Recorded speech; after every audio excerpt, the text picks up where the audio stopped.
그래도 우리가 이렇게 안정적으로 교회당에 함께 모여서 예배를 드린다라는 것 이 자체가 얼마나 감사한지 모릅니다. 그동안에 예배가 통제되고 또 이러면서 늘 드려왔던 예배지만 예배가 이렇게 소중한 것이었구나. 그리고 또 오늘도 이렇게 예배 전에 함께 뜨겁게 찬양하면서 이 예배 전에 이렇게 찬양을 올려드릴 수 있다라는 것이 참 우리에게는 귀한 은혜였구나라는 것을 다시 한번 깨닫게 됩니다.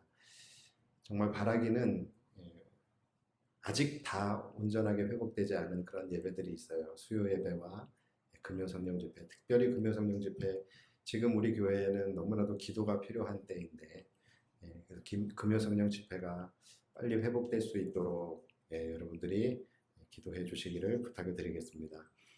자, 오늘 본문은 오늘 큐티 본문입니다. 참 죄인을 재판하고 정죄할 때에 지켜야 할 하나님이 제정하신 사법적 제도에 대해서 말씀을 하고 계시는데요. 이 말씀이 하필 또 우리 주일날 본문이라서 이 말씀을 가지고 무슨 말씀을 우리가 함께 묵상하고 나눠야 하나라는 고민을 참 많이 했어요. 뭐 나름 이 말씀 속에서 주시는 또 은혜가 있을 줄 믿습니다. 요즘 시대에는 그 수사 기법들이 굉장히 많이 발전을 했죠. 그래서 웬만한 범죄는 이 최첨단 수사 기법을 통해서 다 웬만한 범죄들은 다 밝혀낼 수가 있습니다.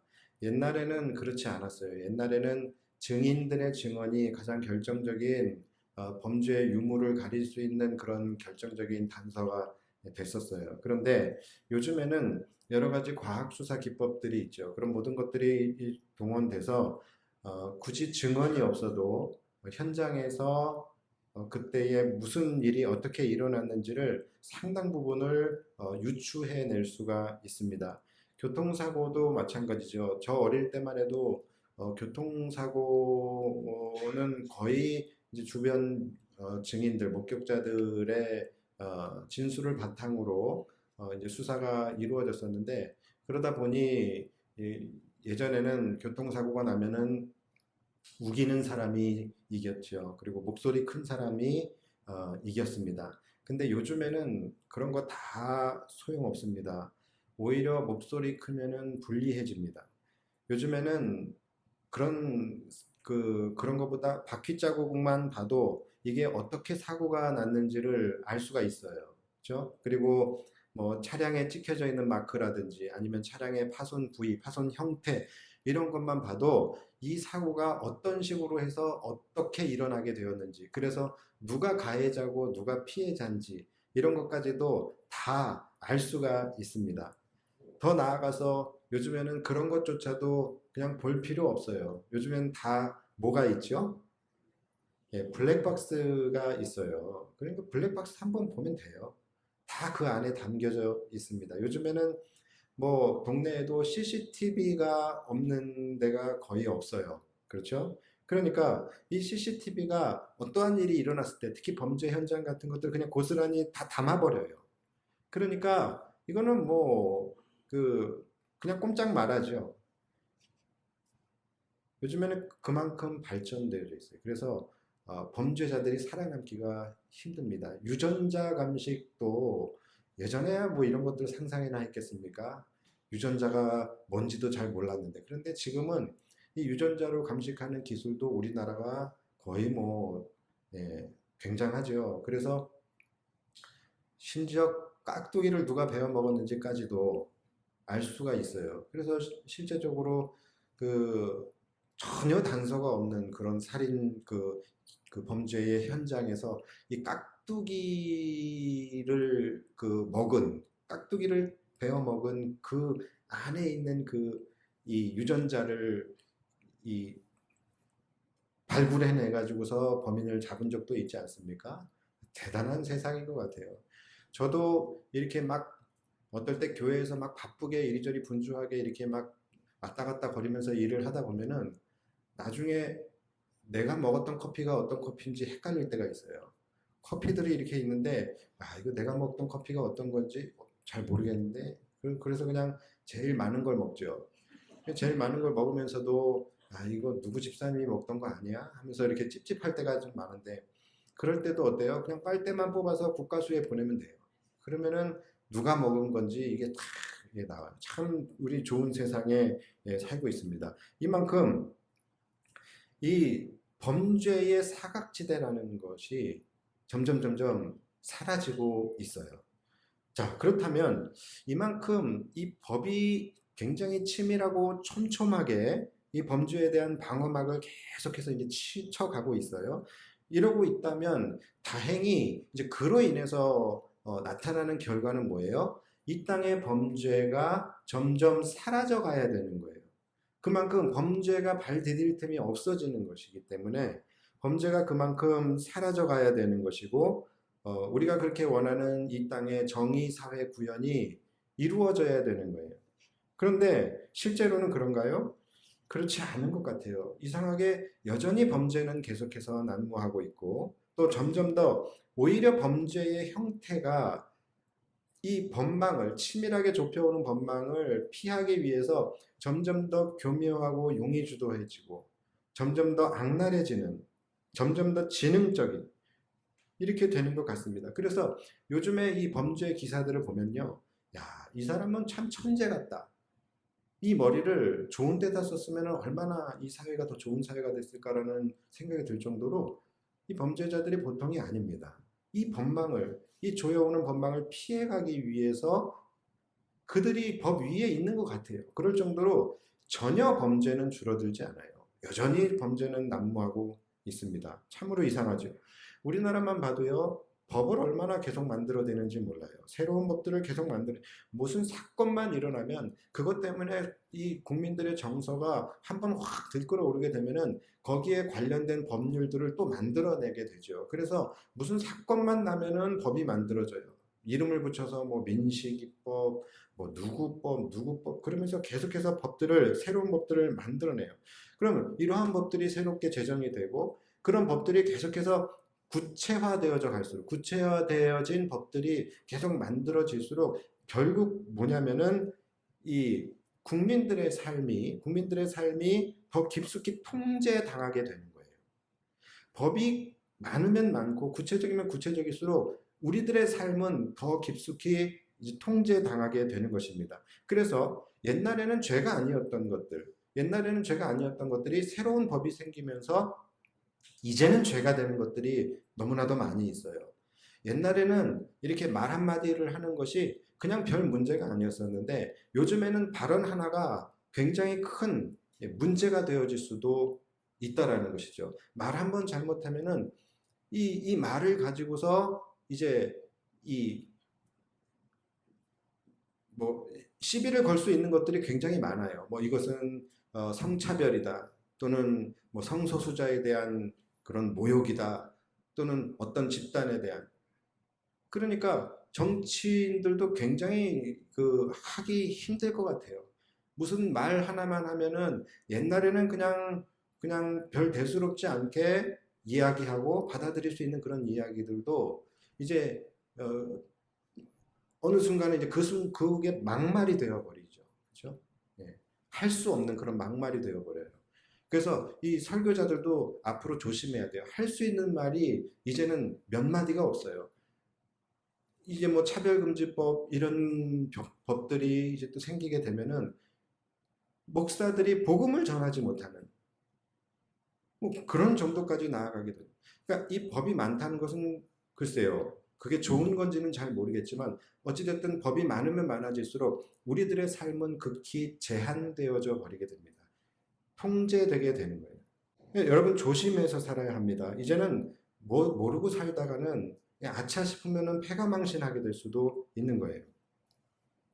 자, 그런데 이 정도로 지금 우리나라가 이렇게 깨끗한 청정국가를 만들기 위해서 이렇게 노력을 하고 이렇게 이 정도로 인간의 삶을 통제한다고 한다면 범죄자들이 설 자리가 없어야 되거든요. 범죄가 근절이 되고 정의로운 사회가 되어져야 하고 그리고 그에 따라서 억울한 사람들도 좀 줄어들어야 되겠죠. 그래야 되는데 그렇지 않은 것 같아요. 여전히 이 땅은 죄악으로 관영하고 또 별로 정의로운 사회가 되어가는 것 같지 않고 또 억울하고 원통한 사람들은 줄어들기보다는 오히려 날이 갈수록 더 많아지는 것 같습니다. 모든 것들을 법제화시켜서 백성들의 삶을 통제하고 가둬놓는 것은 굉장히 잘하고 있어요. 그런데 그렇다고서 이 나라에 이 법이라는 이 법치가 살아있느냐? 이 질문에는 또 많은 사람들이 회의적일 것 같습니다. 왜 그럴까요? 왜 그런지는 사실 저도 모르겠어요. 그냥 제가 내린 결론은 그만큼 이 인간의 죄성은 법이나 어떤 규범으로 통제할 수가 없을 만큼의 인간은 이 죄성으로 가득한 존재이다라는 것. 그리고 아무리 법으로 막는다 할지라도 인간의 죄를 향한 끝없는 욕망은 이 법으로 통제할 수가 없다. 뭐 이 정도의 결론을 내릴 수 있을 것 같아요. 그래서 여러분 그렇기 때문에 이 법이라는 것이 누군가를 억압하고 통제하고 누군가를 처벌하기 위해서 이 법이 존재하거나 그러기 위해서 법이 만들어진다면 인간의 자유를 억압할 수는 있겠죠. 통제할 수는 있겠죠. 그러나 이 법 본연의 기능을 온전히 수행하지는 못할 것 같다라는 것이 저의 결론이에요. 본능이라는 것은 법으로 통제할 수가 없는 거예요. 우리가 먹는 것, 이게 우리 본능적으로 우리가 이 하는 행동들 이런 것들은 법으로 통제할 수가 없죠. 근데 안타깝게도 죄가 바로 인간의 본능이라는 거예요. 이 죄성이 인간의 본성이라고 한다면 어떤 강한 법이 제정된다 할지라도 어떤 법이 존재한다 할지라도 이 땅의 죄는 결코 사라지지 않을 것입니다. 그렇기 때문에 법을 만드는 사람들은 이런 부분들을 정말로 잘 고려해야 할 것 같아요. 법을 새롭게 만들 때에 이 세상에 법이 존재하는 이유와 실제적으로 법이 어떤 역할을 해야 할 것인지에 대해서 정말로 심사숙고해서 법을 만들어야 할 것 같습니다. 무조건적으로 통제하는 데 목적을 두는 거죠. 누군가의 삶을 억압하고 통제하고 처벌하는 데 입법의 초점이 맞추어지기보다는 그 법으로 인해서 억울한 자가 생기지 않도록 그 법으로 인해서 무죄한 자가 피를 보는 일이, 피해를 당하는 일이 없도록 그렇게 장치하는. 그래서 이 법이라는 것은 최소한의 장치가 되어야 한다고 하지 않습니까? 여기에 그 목적과 초점이 맞추어져야 하지 않을까 생각합니다. 특정한 누군가를 보호하기 위한 법도 잘못된 거예요. 모두를 동일하게 공평하게 보호받을 수 있는 법이 좋은 법이에요. 특정한 어떤 계층이나 어떤 집단을 타겟으로 해서 그 집단을 무너뜨리고 그 집단을 괴롭히고 죽이기 위한 법도 잘못된 법이죠.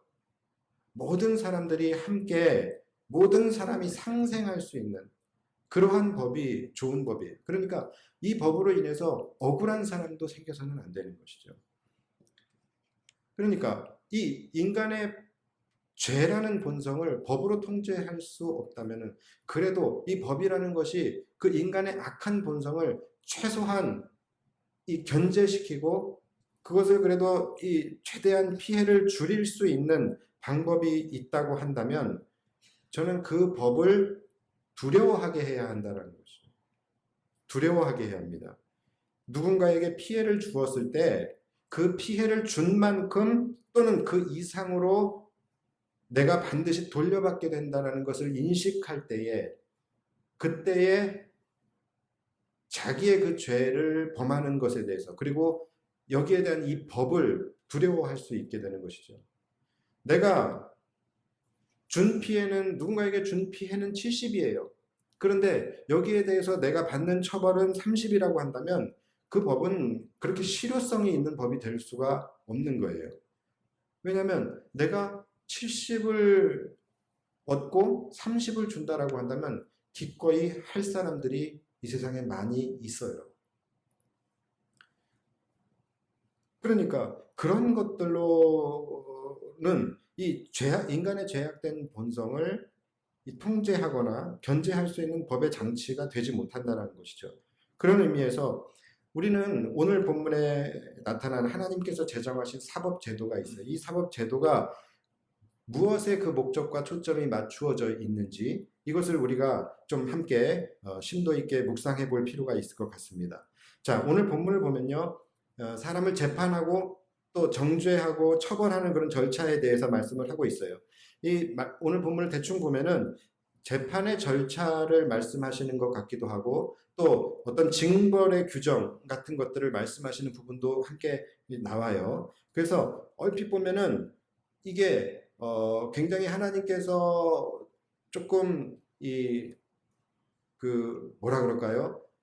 이러한 처벌 규정이라든가 어떤 재판하는 그러한 부분에 있어서 굉장히 엄격하게 하신다라는 그런 느낌이 들 수도 있어요. 너희는 그를 긍휼히 여기지 말아라. 이런 말씀이 2번이나 나와요. 그리고 또 그를 이 보복자의 손에 넘겨 그에 의하여 죽게 하라. 이런 말씀도 있어요. 그러니까 보통 우리 같은 경우에는 아무리 죄를 지어도 그 죄를 보복자의 손에 넘기는 경우는 없어요. 그렇죠? 사법부의 손에 넘기는 경우는 있겠지만 이거를 보복자의 손에 넘기면은 그 보복자가 가지고 있는 이 원망과 또는 분노 이런 것들이 그대로 그 사람에게 나타나게 되지 않겠습니까? 그래서 이 보복자의 손에 넘기는 것은 굉장히 잔인한 거예요. 그런데 그런 말씀도 있어요. 그리고 생명은 생명으로, 눈은 눈으로, 이는 이로 이렇게 받은 대로 그대로 돌려주어라 라는 그런 말씀도 있어요. 그러니까 이런 것들을 보면은 마치 우리가 지난주까지 나누었던 헤렘을 연상시키게 돼요. 그래서 굉장히 이걸 진멸하는 듯한 그런 느낌이 들고요. 그래서 하나님이 참 여기서도 좀 무자비하신 것 같다라는 그런 생각이 들기도 합니다. 자, 그런데 이 본문을 우리가 자세히 좀 묵상을 해보면 하나님께서 명하신 이 사법 제도는요, 철저하게 누군가를 통제하고 누군가를 억압하고 처벌하기 위한 법이 아니에요. 하나님이 만드신 이 법은 억울한 자가 생기지 않도록 하는 법입니다. 오늘 본문의 바로 전 본문이 바로 어제 큐티 본문이죠. 어제 큐티 하신 분들은 아시겠지만 어제 무슨 말씀이 있었습니까? 바로 도피성에 관련한 말씀이 있었어요. 내가 너희에게 준 땅을 3등분으로 나눠라. 그리고 각 지역마다 뭘 만들라 그랬어요? 도피성을 만들라. 이 도피성이 뭐 하는 곳입니까? 죄인들이 도피하는 곳이에요. 그런데 그냥 죄인들이 도피하는 곳이 아니라 이 부지 중에 살인한 자, 그러니까 이 범죄의 의도가 없었어요. 그런데 정말로 부지 중에 실수로 범죄한 사람, 그래서 억울하게 죄인이 되어버린 사람들이 이 죄에 의해서 이 분노한 사람들로부터 피하기 위해서 도피성으로 도망을 가는 거예요. 이 도피성은 안전지대입니다. 그래서 그곳에서 그가 이것이 억울하다라는 것이 소명되어질 때까지는 그곳에서 안전을 보장받게 되어지는 것. 그것이 이제 바로 도피성이에요. 자, 이 도피성에는 말 그대로 범죄자가 가지만 의도치 않은 범죄, 부지 중에 지은 죄인들이 가는 곳이 바로 이 도피성이에요. 자, 이러한 법을 하나님께서 만드신 이유가 뭡니까? 그 이유는 무죄한 자의 피를 흘리지 말라. 즉 억울한 자가 없게 하라는 하나님의 제도적 장치예요. 오늘 본문에서도 죄의 유무를 가리는 재판을 할 때에 그 당시에는 제가 아까 말씀드렸듯이 그 당시에 죄를 판단하는 기준은 어쩔 수 없이 증인의 증언에 의존할 수밖에 없었어요. 그러니까 정말 하다못해 증언이 악한 마음을 먹거나 이 증인과 또 이 범죄자 간에 어떠한 커넥션이 있다든가 이렇게 되면은 분명히 위증을 할 수가 있겠죠. 거짓 증언을 할 수 있단 말이에요. 그러면 잘못된 판결이 나올 수 있고 잘못된 판결이 나오게 되면은 그 말은 다른 말로 하면 뭐예요? 억울한 자가 생길 수밖에 없다라는 거예요. 하나님은 이것을 싫어하시는, 그래서 이러한 일들이 생기지 않도록 증인들의 증언을 들을 때에는 반드시 한 사람이 아니라 2사람이나 3사람의 증언을 들어서 이 사람들의 증언을 듣고 종합적으로 마지막으로 판단하라고 말씀하고 계시는 거예요. 자, 이건 역시 뭡니까? 무죄한 자의 피를 흘리게 하지 않도록, 억울한 자가 생기지 않도록 하시는 하나님의 장치입니다. 이것을 통해서 우리는 하나님의 또 다른 속성을 우리는 깨달을 수 있습니다. 자, 지난주에 우리가 헤렘에 대해서 함께 나누면서 하나님께서 가장 싫어하시는 죄, 하나님이 가장 진노하시는 죄 중에 죄가 있다 그랬죠. 그게 뭐라 그랬죠? 하나님의 것을 범하는 거예요. 하나님의 소유를 범하거나 또는 하나님이 받으셔야 할 영광을 가로채는 것, 이것을 하나님이 가장 싫어하시는 죄라 그랬어요. 구체적으로 어떤 것이 있죠? 하나님의 영광을 내가 가로채는 것은 뭐라 그랬죠? 바로 그것이 교만이라 그랬죠. 하나님이 받으셔야 할 영광을 나의 영광으로 가로채는 것이 교만이에요. 그리고 또 하나님이 받으셔야 할 영광을 다른 어떤 형상, 다른 어떤 것에게 돌리는 것, 그것이 바로 뭐라 그랬죠? 우상숭배라 그랬죠. 그래서 하나님이 교만과 우상숭배를 가장 싫어하시는 이유가 바로 그 이유입니다. 하나님의 것을 범하는 것, 내가 교만하는 것, 그리고 우상숭배하는 것을 하나님이 가장 싫어하세요. 자, 그리고 오늘 본문을 통하여서 그 다음으로 하나님이 싫어하시는 죄가 나와요. 그 다음으로 하나님이 싫어하시는 죄가 바로 무죄한 자의 피를 흘리게 하는 것을 하나님은 가장 싫어하십니다. 하나님의 백성, 하나님이 창조하신 하나님의 소유거든요. 그 하나님의 소유가 무죄한 피를 흘리거나 또는 억울한 일을 당하게 되는 것을 하나님은 가장 싫어하세요. 그렇게 하는 자들을 하나님은 결코 용서하지 않으십니다. 자, 여기에도 두 가지가 있겠죠. 하나는 내가 직접적으로 무죄한 자의 피를 흘리게 하는 가해자가 되는 경우예요. 내가 직접적으로 무죄한 자의 피를 흘리게 하는 그 당사자가 되는 거예요. 그리고 두 번째는 이제 직접적이지는 않지만 내가 그것을 조력하는 거짓 증언자가 되는 거예요. 거짓 증언으로 그래서 내가 악인의 편에 선다든가 아니면 누군가를 모함하고 누명을 씌워서 그를 억울하게 하는 거예요.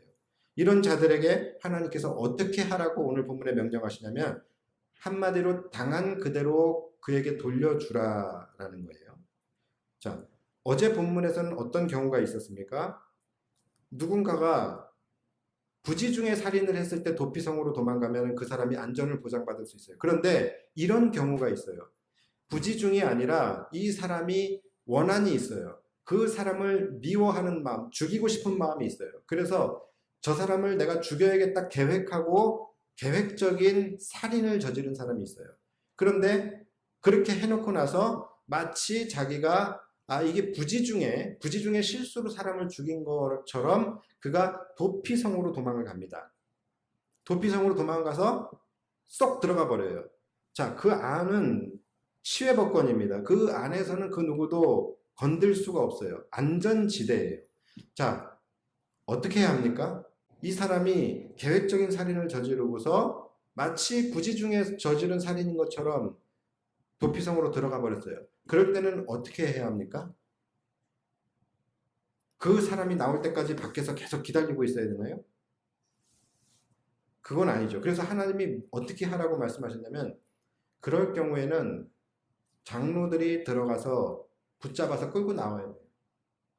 붙잡아서 도피성 밖으로 끌고 나와서 이 사람을 어떻게 하냐면 바로 이 사람을 복수할 사람에게 넘겨주어 그 사람에게 죽게 하라. 이 사람을 복수할 사람에게 넘겨줘서 그 사람이 죽이게 하라는 거예요.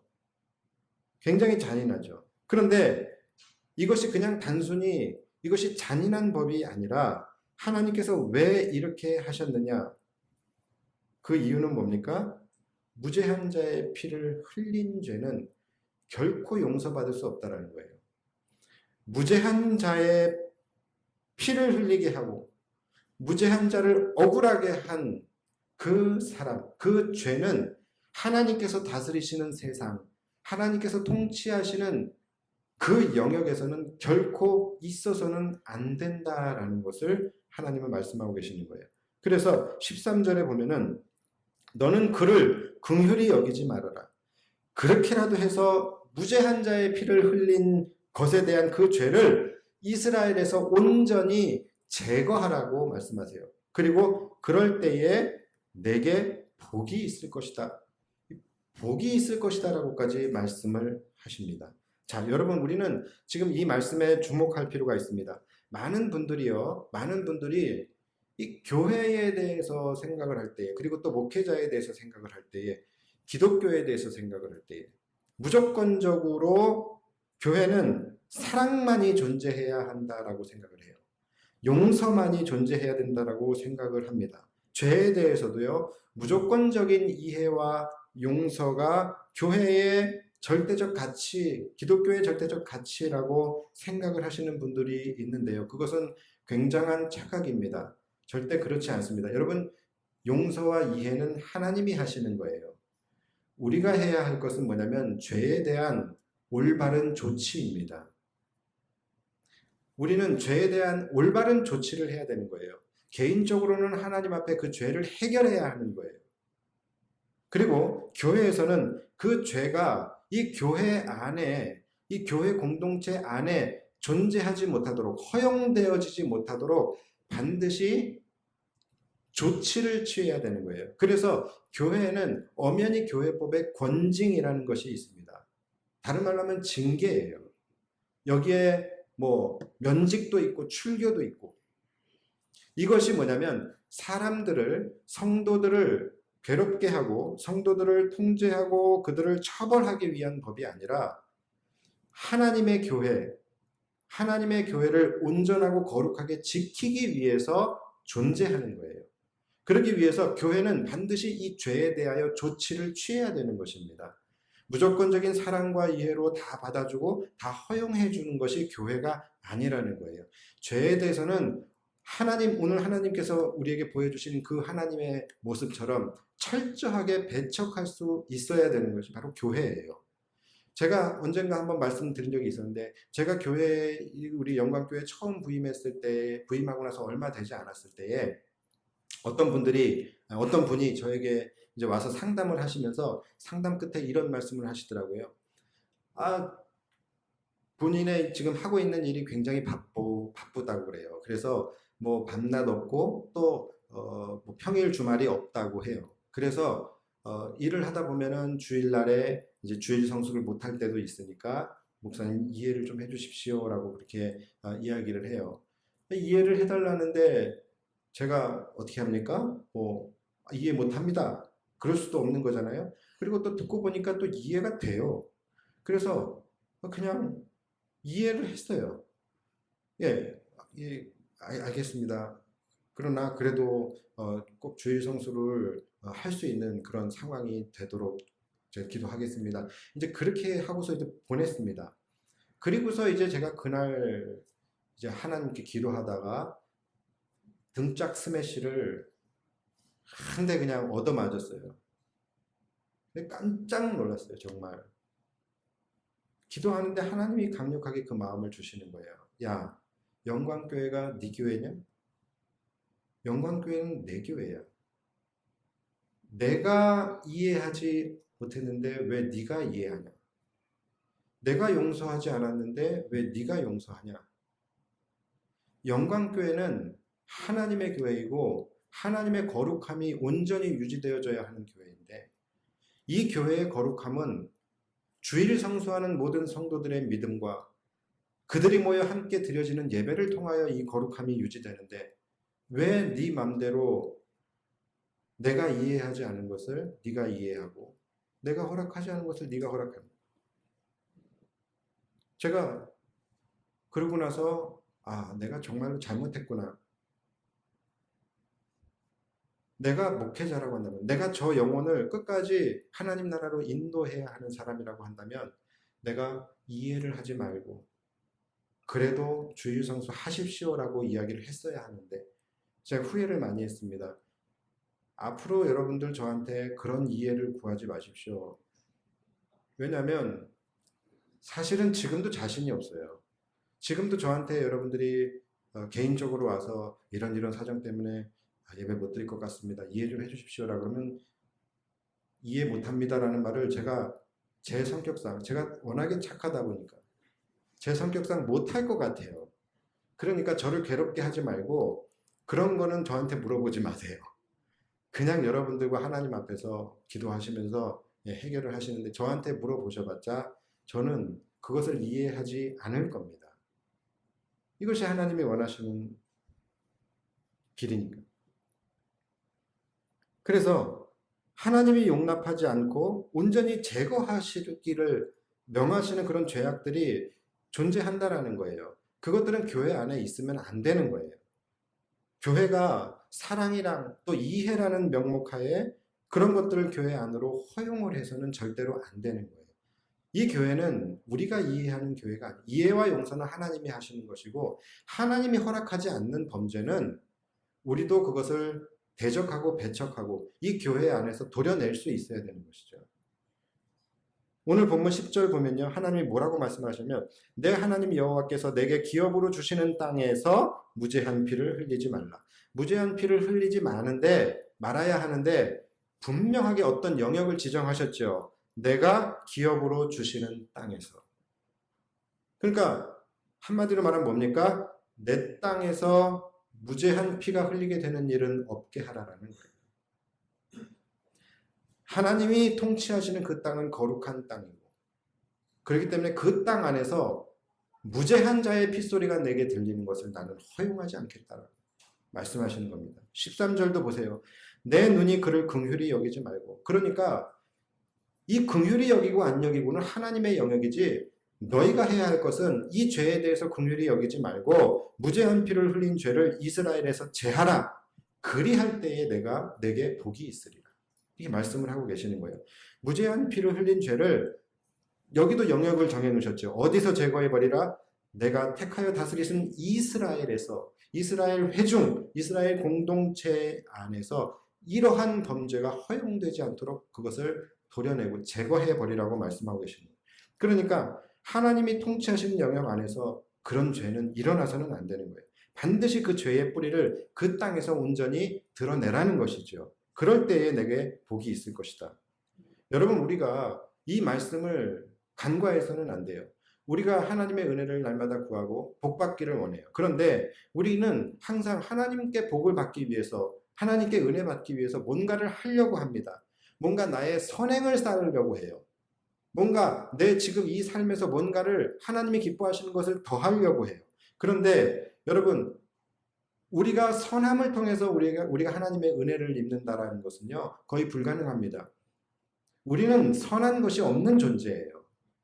선한 것 하나 없는 존재가 어떻게 선함으로 하나님의 은혜를 구할 수 있겠습니까? 그러니까 우리가 하나님의 은혜를 입을 수 있는 더 분명하고 빠른 길은 뭐냐면 무엇을 행하는 게 아니에요. 지금 우리의 상태에서 뭔가를 더하는 것이 아니라 오히려 빼는 것입니다. 우리 안에 내재된 하나님이 다스리시는 성전 아닙니까? 우리가 이 안에 하나님께서 기뻐하시지 않는 죄악된 것들이 있다면 이것을 우리 안에서 허용하면 안 된다라는 거예요. 빼는 거예요. 이것을 제하여야 내게 복이 있으리라. 이것을 빼는 것이 더 우리가 하나님의 은혜에 가까이 가는 더 빠른 길임을 여러분들 기억하시기 바랍니다. 그리고 우리는 거짓 증언이라는 것을 정말로 조심해야 돼요. 이 거짓 증언이 별거 아닌 것 같지만 하나님이 가장 싫어하시는 거예요. 거짓말과 거짓 증언은 완전히 다른 것입니다. 거짓말은 그냥 말 그대로 거짓말이에요. 그러나 우리가 누군가를 해하기 위한 목적으로 하는 것은 거짓 증언이에요. 우리가 누군가를 모함하기 위해서 하는 것은 거짓 증언이에요. 또는 우리가 악인의 편에 서서 악인을 보호하기 위해서 하는 것은 거짓 위증. 이런 것과 같이 누군가를 모함하고 누명을 씌우고 억울하게 하고 그의 눈에 피눈물 나게 하는 것, 그런 거짓 증언을 하는 자들을 하나님은 아주 가증스럽게 여기시고 그러한 자들을 하나님은 용서하지 않으신다라는 거예요. 여러분 우리 가운데 이러한 일들이 얼마나 많이 있습니까? 교회 안에 이러한 일들이 얼마나 많아요. 교회 안에서 일어나는 그런 모든 일들, 이 사건들의 대부분이 바로 이 말에서부터 특히 거짓말, 거짓 증언, 분열시키고 이간질하고 모함하고 누명씌우고 이러한 일들 통해서 성도들이 피눈물 흘리고 상처를 받고 이런 일들이 얼마나 많이 있습니다. 여러분 이런 일들은 교회 안에서뿐만이 아니라 교회 밖에서도 이런 일은 하면 안 되는 거예요. 하나님이 가장 싫어하는 일입니다. 여러분으로 인하여 누군가가 무죄한 피를 흘리게 되는 것, 여러분으로 인하여 누군가가 억울함의 눈물을 흘리게 된다면 하나님은 반드시 그 눈물의 값을 그대로 여러분들에게 되돌려주고 여러분들에게 물으시게 될 것이라는 거예요. 왜냐하면 하나님은 이 무죄한 자의 피를 흘리는 것을 가장 싫어하시고 그 피값을 반드시 물으시기 때문이에요. 어떻게 오늘 18절을 보면은 재판장은 자세히 조사하여 그 증인이 거짓 증거하여 그 형제를 거짓으로 모함한 것이 판명되면 그가 그의 형제에게 행하려고 꾀한 그대로 그에게 행하여 너희 중에 악을 제하라. 자, 이것이 하나님께서 죄를 다스리시는 방법이에요. 이것이 하나님께서 제정하신 사법적 제도예요. 그가 누군가를 억울하게 하여 그 눈에 피눈물이 나게 하면 그것을 그대로 그에게 돌려주어야 한다라는 거예요. 21절에 보면은 내 눈이 긍휼히 여기지 말아라. 역시 이것은 사랑과 이해의 대상이 아니에요. 이것은 하나님께서 제하여 버리라는 그런 악한 죄입니다. 그래서 그것을 긍휼히 여기지 말고 그대로 돌려주되 생명은 생명으로 눈은 눈으로. 21절 보세요. 내 눈이 긍휼히 여기지 말라. 생명에는 생명으로, 눈에는 눈으로, 이에는 이로, 손에는 손으로, 발에는 발로이니라. 왜요? 왜요? 아까 말씀드렸듯이 그래야지 이 죄를 두려워하기 때문이에요. 그래서 20절을 보면은 그리하면 그 남은 자들이 듣고 두려워하여 다시는 그런 악을 너희 중에서 행하지 아니하리라. 제가 아까 말씀드린 것처럼 인간이 죄를 통제할 수 있는 그나마 통제할 수 있는 유일한 방법은 뭐냐면 그 죄값을 두려워하게 해야 한다는 거예요. 70의 죄를 짓고서도 30의 대가만 치러도 된다라고 한다면 그 죄를 두려워할 사람은 없는 것이죠.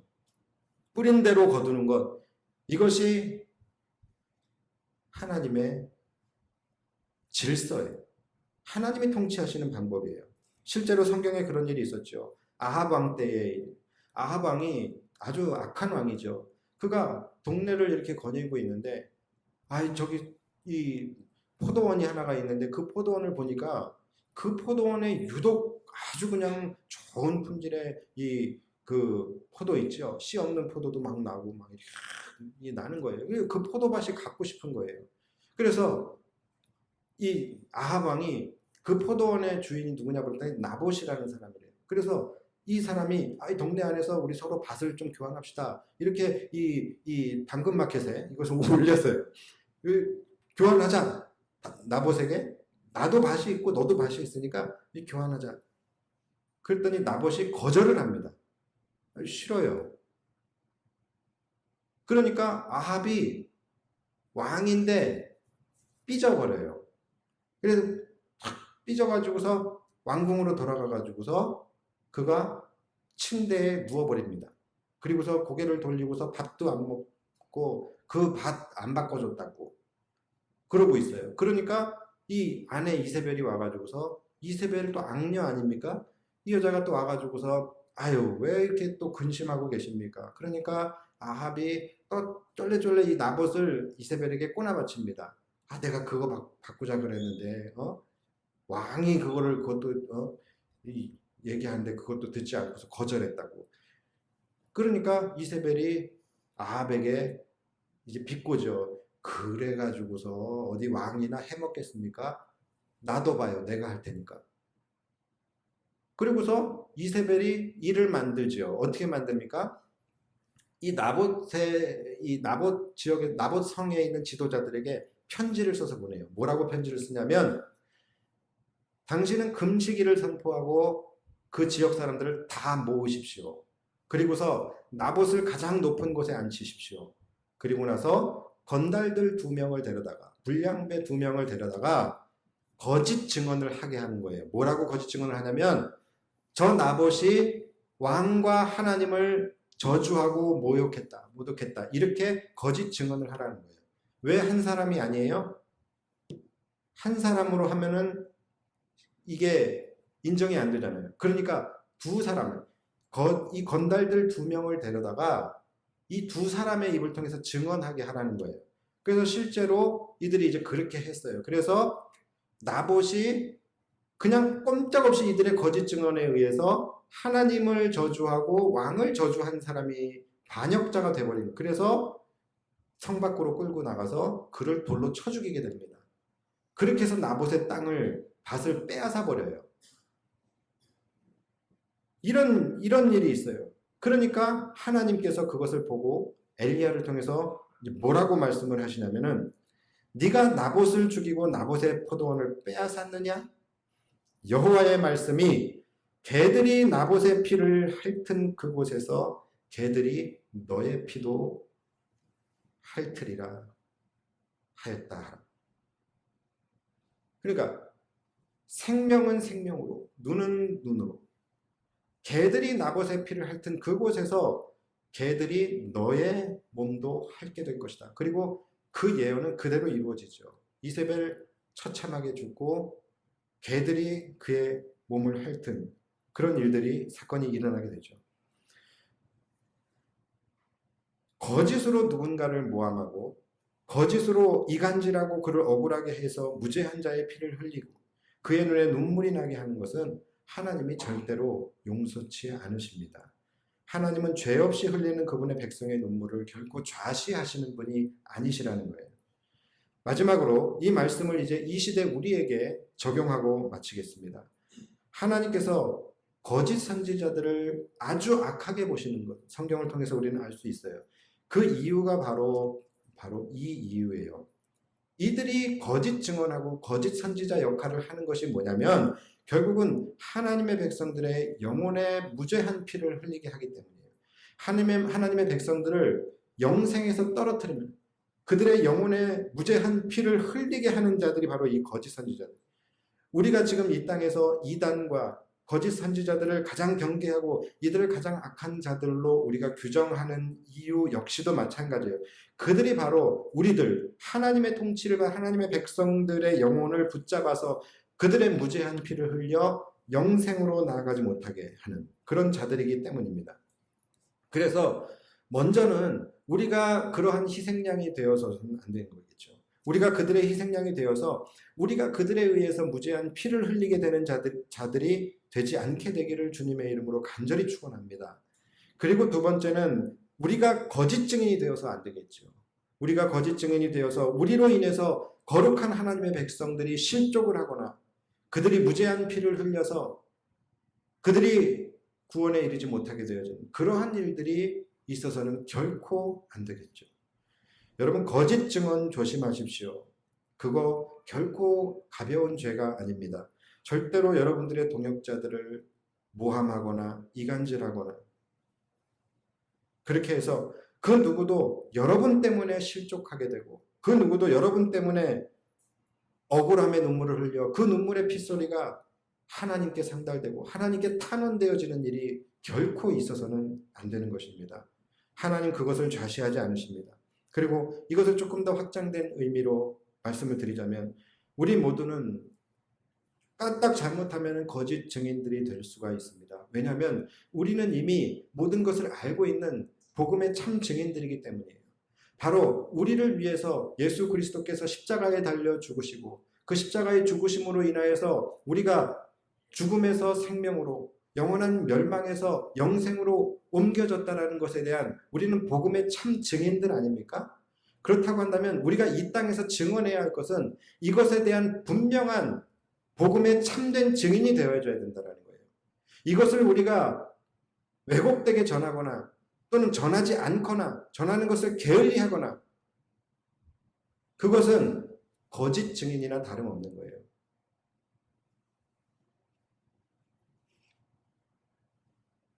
가만히 있는 것도 여러분 동조하는 것이죠. 말하지 않는 것은 인정하는 것이죠. 내가 전하지 않는다고 해서 나는 참 증인이 아니라는 거예요.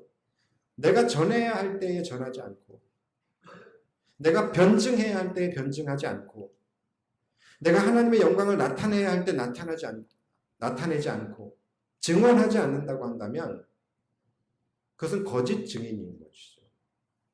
법정에서 내가 알고 있는데 증언해야 되는데 내가 증언하지 않는다는 것, 이것은 위증이에요. 거짓 증인입니다. 그러니까 우리가 전해야 할 분명한 이 복음이라는 것을 알고 있음에도 불구하고 전하지 않는 것. 그래서 그것으로 말미암아 누군가가 실족하고 구원받아야 할 영혼들이 구원받지 못하고 그들의 영혼에 무죄한 피를 흘리게 되어 영생에 이르지 못하게 된다면 이들의 핏값 역시도 하나님은 우리에게 물으실 수 있다는 것이죠. 예수님께서도 이 작은 자 중에 하나를 실족하게 하면 차라리 연자맷돌을 메고 바다에 떨어지는 것이 나으니라. 그만큼 예수님께서도 무죄한 자의 피 흘림을 싫어하시는 겁니다. 날마다 우리는 우리 자신을 돌아보면서 혹시 내 입이 거짓 증언을 하고 있지는 않은지, 혹시 나의 행동이 거짓 증언을 하고 있지는 않은지, 내가 입술로는 그리스도인이라고 하면서 나의 행동으로는 그리스도인답지 않은 행동을 한다면 그건 역시 내 행동으로 하는 거짓 증언입니다. 혹시 내가 그리스도인이라고 하면서 내 삶의 모습이 이 세상 사람들에게 거짓 증언을 하고 있는 삶을 살고 있지는 않은지, 그래서 나로 인하여 나의 모습을 통하여 세상 사람들이 실족하게 되고 하나님을 오해하게 되고 그들이 무죄한 피를 흘려 구원에 이르지 못하게 되는 자가 없는지 늘 우리는 두려운 마음으로 살펴보면서 정말로 복음의 참된 증인으로 거룩한 삶을 살아갈 수 있는 저와 여러분들이 되시기를 주님의 이름으로 축원합니다. 기도하겠습니다.